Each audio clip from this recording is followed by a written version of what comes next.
Il fait nuit, et tu t'apprêtes à pénétrer dans la dernière demeure du pharaon Toutankhamon. Tu n'as pas de torche, mais tu t'es au moins muni d'une lampe de poche. Tu descends plusieurs étages, et tu remarques que les murs sont gravés de hiéroglyphes et de ce qui ressemble à un sort. Le sort dit « Ceux qui emporteront quoi que ce soit de cet endroit seront maudits ». Même si tu n'y crois pas vraiment, ça te fait un peu peur. Tu trouves une énorme porte en pierre. Est-ce un piège? Tu réussis à l'ouvrir, mais non, derrière, la salle est vide. Tu consultes ta carte. Il semble que tu suives la bonne direction. Au bout de plusieurs heures, tu comprends que tu es pris au piège dans un labyrinthe. Tu essayes de revenir sur tes pas, mais tu ne trouves plus la porte par où tu es entré. Ça y est, te dis-tu, tu es tombé dans le piège du pharaon. Et tu n'as rien apporté à manger. Nous avons tous vu des films hollywoodiens dans lesquels le personnage principal explore des ruines et se trouve confronté à des pièges très dangereux, n'est-ce pas? On nous a répété que la royauté égyptienne protégeait ses dernières demeures à l'aide de scorpions et de serpents venimeux, de portes coulissantes qui vous emprisonnent à vie et d'immenses rochers qui écrasent tous ceux qui se trouvent sur leur chemin. Mais ces pièges étaient-ils vraiment réels? Je regrette d'avoir à te l'annoncer, mais il ne s'agit que de fiction. Ces pièges sont trop complexes techniquement pour que des civilisations anciennes aient pu les concevoir.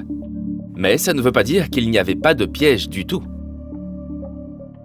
Les civilisations anciennes, comme celles des Égyptiens et des Mayas, construisaient des monuments qu'elles dédiaient à leurs grands morts. Ces structures témoignaient souvent de la position qu'occupait la personne dans la société. Ainsi, pour les personnes vraiment importantes, les VIP de leur époque, on bâtissait d'immenses monuments qui abriteraient leurs dépouilles longtemps après leur disparition. Certaines de ces civilisations croyaient que la vie se poursuivait de l'autre côté du voile. C'est pourquoi on enterrait les gens avec leurs possessions. S'ils étaient riches et puissants, les sépultures étaient remplies d'or et de richesses. Imagine maintenant que tu vives en Égypte ancienne. Tu sais exactement où se trouvent tous les tombeaux des pharaons et tu as entendu des rumeurs sur les grandes richesses conservées dans ces lieux. Peut-être serais-tu tenté d'aller y jeter un coup d'œil? Il s'agit de grandes salles remplies du sol au plafond d'objets d'or, de bijoux et même d'argent. C'est vrai, c'est tentant. Et comme il n'y avait pas de gardien pour protéger l'entrée de ces lieux, les Égyptiens devaient faire preuve d'imagination pour préserver ces trésors. Les pièges étaient une solution très pratique. On construisait par exemple des salles vides à l'intérieur des monuments afin de confondre les voleurs.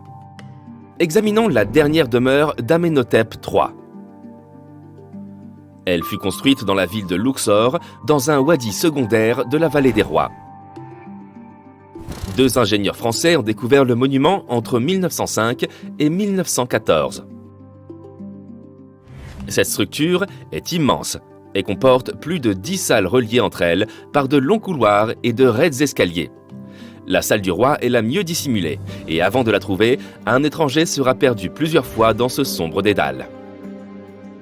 D'autres pharaons ont tenté de protéger leurs richesses en faisant construire des monuments dont les faux planchers dissimulaient des trous d'une profondeur pouvant aller jusqu'à 6 mètres. Les visiteurs indésirables étaient ainsi découragés dans leurs recherches en voyant s'ouvrir le sol en chemin vers la chambre du roi. Outre les faux planchers, ils excellaient à construire de véritables labyrinthes de couloirs et de fausses murailles. Et les voleurs pouvaient mettre des heures avant de trouver la riche sépulture. Quant aux serpents venimeux, il est probable qu'ils soient venus d'eux-mêmes s'installer dans les fosses de ces monuments. Et sans doute ne restaient-ils pas très longtemps. Comment ces reptiles auraient-ils pu survivre des années durant sans nourriture dans cet obscur intérieur? Oui, il s'agit donc bien encore d'une légende inventée par Hollywood. Si ces pièges te paraissaient ennuyeux, les archéologues ont trouvé un moyen de dissuasion intéressant dans la dernière demeure de la Reine Rouge de Palenque, au Mexique. Palenque était l'une des puissantes cités mayas du Mexique précolombien. On pense que la Reine Rouge était la grand-mère du dernier roi maya. Sans aucun doute, une personne d'une grande importance pour l'Empire. En son honneur, un immense monument fut construit pour conserver son corps après sa mort. La découverte de la tombe elle-même a été un véritable événement. Les archéologues ont trouvé un ancien monument en creusant sur le site en 1994. Ils ont d'abord vu une salle avec une porte cachée. Une fois la porte ouverte, ils ont découvert un long couloir. Enfin, au bout de ce couloir, se trouvait la chambre de la reine. Les archéologues étaient impatients de mettre au jour cette salle contenant la momie de la reine. Elle était entourée de perles, de coquillages de jade et de pierres précieuses. Mais en explorant les vestiges, l'équipe a remarqué quelque chose d'assez étrange. La pièce était couverte de poudre rouge. Les chercheurs connaissaient l'importance de cette couleur pour le peuple maya et savaient qu'ils s'en servaient pour décorer leurs vêtements et leurs bâtiments. Mais ils ne comprenaient pas la présence de cette substance inconnue dans la sépulture de la reine. Après en avoir rapporté un échantillon pour une analyse approfondie, ils ont découvert que cette poudre était du cinabre, un minéral très nocif. Cette poudre, lorsqu'elle est inhalée, peut causer de graves dommages à la santé d'une personne. L'équipe a conclu qu'il ne pouvait s'agir que d'un piège pour ceux qui tenteraient de s'emparer de ces richesses. Les poudres toxiques sont peut-être les pièges les plus efficaces que nous ayons vus jusqu'à présent. Mais le moyen le moins onéreux d'éloigner les visiteurs indésirables était peut-être d'inscrire des sortilèges sur les surfaces des monuments. Nous en ririons probablement aujourd'hui, mais à l'époque, cela marchait extrêmement bien. Les sorts disaient généralement que quiconque emporterait quoi que ce soit connaîtrait un destin funeste.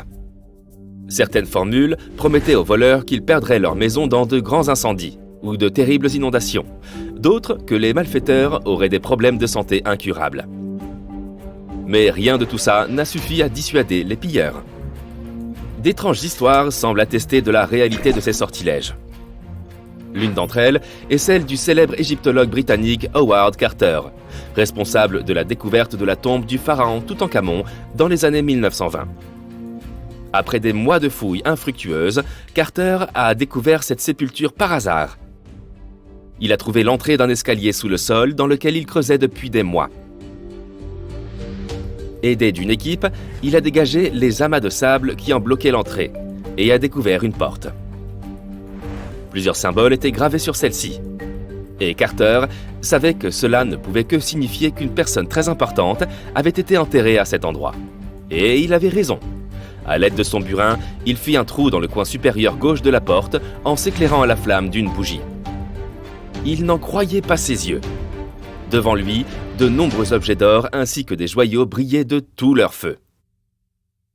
Carter venait de découvrir la dernière demeure de Toutankhamon, perdue depuis 3000 ans. Mais l'histoire ne s'arrête pas là. Cette découverte s'accompagna d'une série d'événements malheureux qui portent à croire qu'un sort avait été jeté. Quelques années plus tard, Carter mourut mystérieusement. Et certains de ses assistants perdirent leur maison dans des inondations, tout comme l'une des formules le promettait. Certaines personnes croient qu'il s'agit de simples coïncidences, car il n'y a aucune preuve du lien entre ces différents événements. Et toi, qu'est-ce que tu en penses? Était-ce un bon piège après tout ?